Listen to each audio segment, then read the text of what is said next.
नमस्कार दोस्तों, जय जोहार। मैं कौशल तिवारी और बिहनिया संध्या में आपका स्वागत है। 22 जनवरी को श्री राम मंदिर के प्राण प्रतिष्ठा समारोह को लेकर 2024 की सत्ता साधने में लगी मोदी सरकार और धर्म की दुहाई देने वाले राष्ट्रीय स्वयंसेवक संघ के लिए क्या शंकराचार्य कोई मायने नहीं रखते। मोदी है तो मुमकिन है, मोदी है तो मुमकिन है। क्या मोदी है तो मुमकिन है के नारे इतने बड़े हो गए हैं, या जो राम को लाए हैं हम उन्हें लाएंगे के नारे ने क्या शंकराचार्य की प्रतिष्ठा पर भी सवाल उठाने लगे हैं।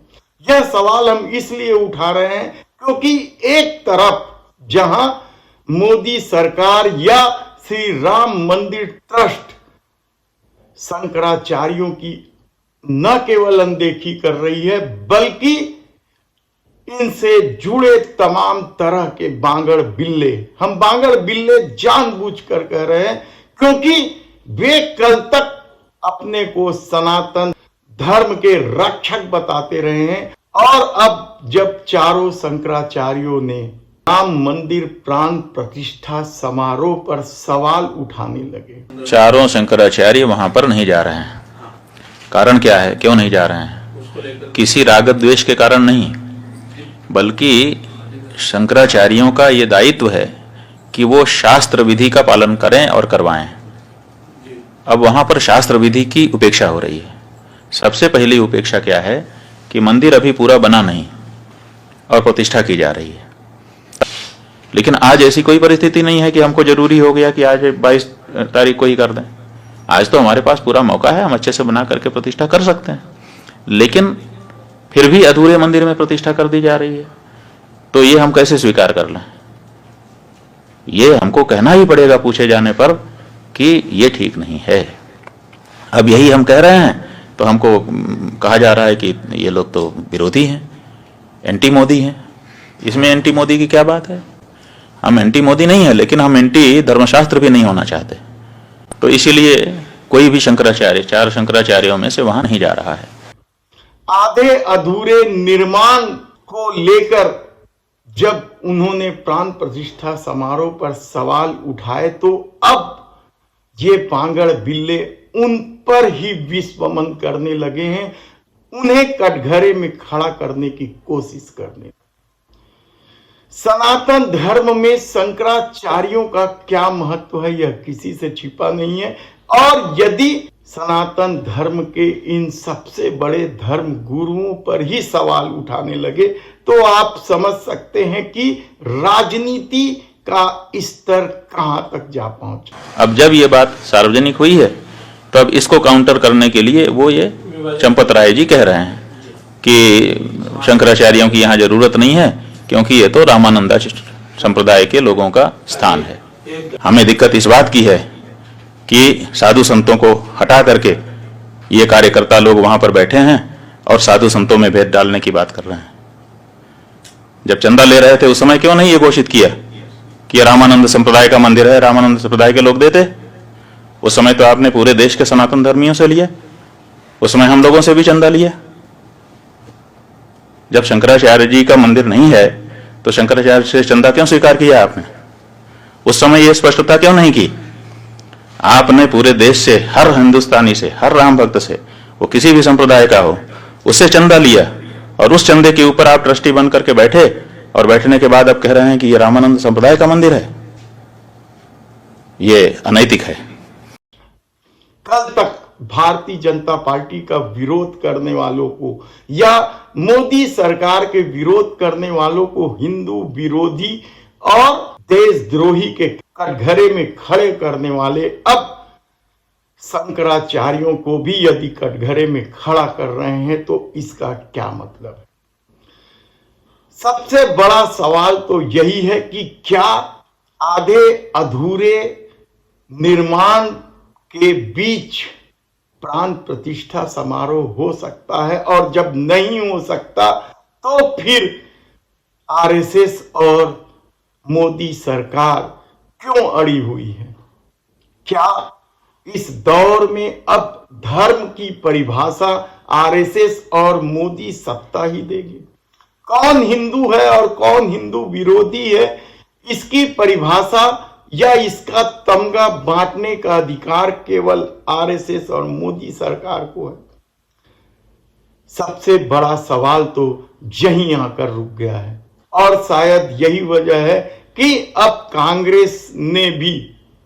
कांग्रेस के 3 बड़े नेताओं को आमंत्रण पत्र सौंपा गया था, जिसमें श्रीमती सोनिया गांधी, कांग्रेस के अध्यक्ष मल्लिकार्जुन खड़गे और नेता प्रतिपक्ष अधीर रंजन को आमंत्रण दिया गया था। लेकिन तीनों ने ही वही कारण बताते हुए, जो कारण शंकराचार्य ने बताया है, वही कारण बताते हुए प्राण प्रतिष्ठा समारोह से दूरी बना दी। यानी शंकराचार्य के साथ क्या कांग्रेस खड़ी हो गई है?